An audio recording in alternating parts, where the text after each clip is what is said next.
राधा कृष्ण की अधूरी प्रेम कहानी। आखिर ये कहानी क्यों अधूरी रह गई, तो जानते हैं इस वीडियो में। जब जब कृष्ण का नाम लिया जाता है तब तब राधा का नाम पहले आता है। राधा कृष्ण एक दूसरे के लिए बने हैं। अब बात यह सामने आती है, जब राधा कृष्ण एक दूसरे के लिए बने हैं तो इनका विवाह क्यों नहीं हुआ? ऐसी क्या बात हुई कृष्ण को राधा को छोड़ के जाना पड़ा? बिना कृष्ण के राधा आखिर कैसे रही?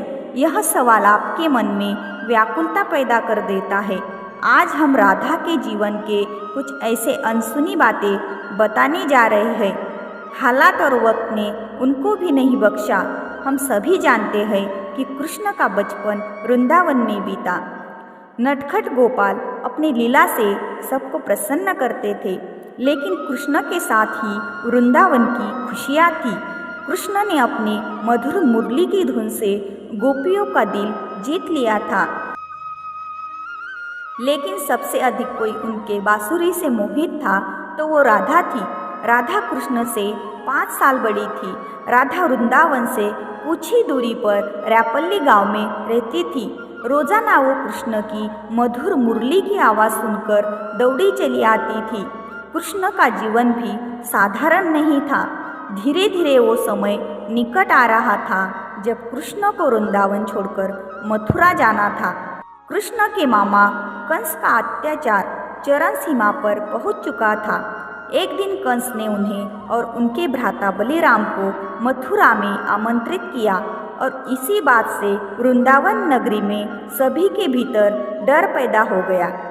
माँ यशोदा तो परेशान थी कि उनके दिल का टुकड़ा उनसे दूर जा रहा था, और गोपियाँ भी कम उदास नहीं थी। दोनों को लेने के लिए रथ भेजा गया। उस रथ के आसपास गोपियों ने घेरा बना लिया था, सोचकर कि कृष्ण को नहीं जाने देंगे। पर कृष्ण को राधा की चिंता सताने लगी थी कि जाने से पहले एक बार राधा से मिले। मौका पाते ही वहीं से छुपकर निकल गए और फिर उन्हें राधा मिली। देखते ही वो कुछ कह ना सके। राधा कृष्ण के मिलन की कहानी बहुत अद्भुत है। ना कुछ बोल रहे थे और ना कुछ महसूस कर रहे थे, बस चुप थे। राधा कृष्ण को ना केवल जानती थी, उनके मन में क्या चल रहा है ये भी जानती थी। इसलिए कृष्ण को कुछ बताने की जरूरत नहीं पड़ी। आखिर राधा को अलविदा कहकर गोपियों को भी समझाया और अनुमति लेकर वहाँ से चले गए। वृंदावन उनके बिना सूना हो गया। कृष्ण के जाने के बाद वृंदावन में ना कोई चहल महल थी, ना ही कृष्ण की लीलाओं की झलक। सब कृष्ण के जाने के गम में डूबे थे। राधा को इस बात से कोई फर्क नहीं पड़ता था, क्योंकि उनकी दृष्टि में कृष्ण कभी उनसे अलग हुए ही नहीं थे। कृष्ण के जाने के बाद राधा पूरे दिन उनके बारे में सोचती रहती थी। लंबा अरसा बीत गया, लेकिन आने वाले समय में राधा की जिंदगी क्या मोड़ लेने वाली थी, इस बात का राधा को अंदाजा नहीं था। सब लड़कियों के साथ जो होता है वही राधा के साथ हुआ। माँ बाप के दबाव में आकर उनको विवाह करना पड़ा, और विवाह के बाद जीवन, संतान, घर गृहस्थी के नाम करना पड़ा। पर दिल के किसी कोने में अभी भी कृष्ण मौजूद थे। दिन बीतते गए और समय आ गया था कि अब राधा काफ़ी वृद्ध हो गई थी।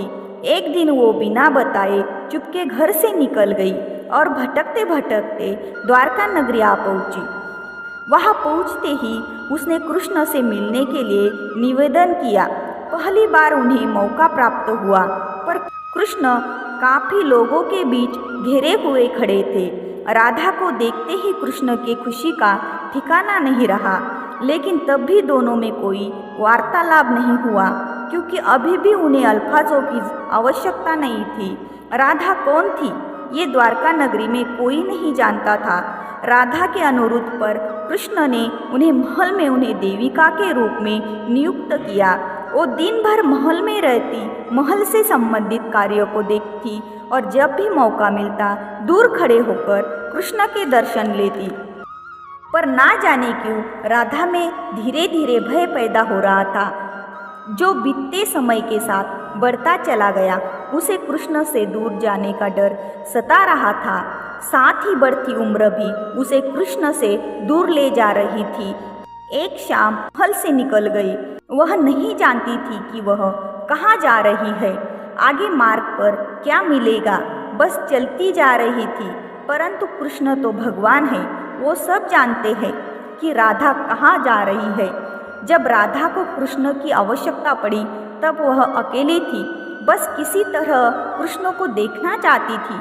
जैसे ही ये तमन्ना उनके मन में आई, कृष्ण उनके सामने प्रकट हो गए।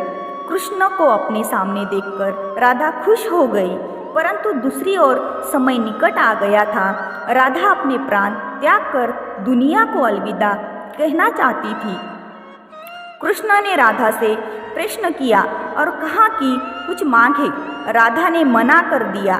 कृष्ण ने राधा से कहा, जीवन भर तुमने मुझसे कुछ नहीं मांगा। कृष्ण के अनुरोध पर राधा ने उनसे आखिरी बार बांसुरी बजाने के लिए कहा। कृष्ण ने बिना देरी किए बांसुरी को निकाला और बेहद मधुर धुन बजाने लगे और बांसुरी की आवाज़ जैसी ही उनके कानों में गई, राधा ने अपनी आंखें बंद कर ली। धीरे धीरे राधा ने अपना शरीर त्याग दिया और दुनिया से चली गई। उनके जाते ही कृष्ण ने राधा को अपने गोद में ले लिया और राधा को लिपटकर रोने लगे और उनके आंखों से आंसू रुकने का नाम ही नहीं ले रहे थे। और उसी दिन से कृष्ण ने बांसुरी को बजाना ही छोड़ दिया। राधा कृष्ण से कितने साल बड़ी थी, इसका वर्णन कई ग्रंथों में अलग अलग बताया गया है। इसका कोई निश्चित प्रमाण तो बताना मुश्किल है।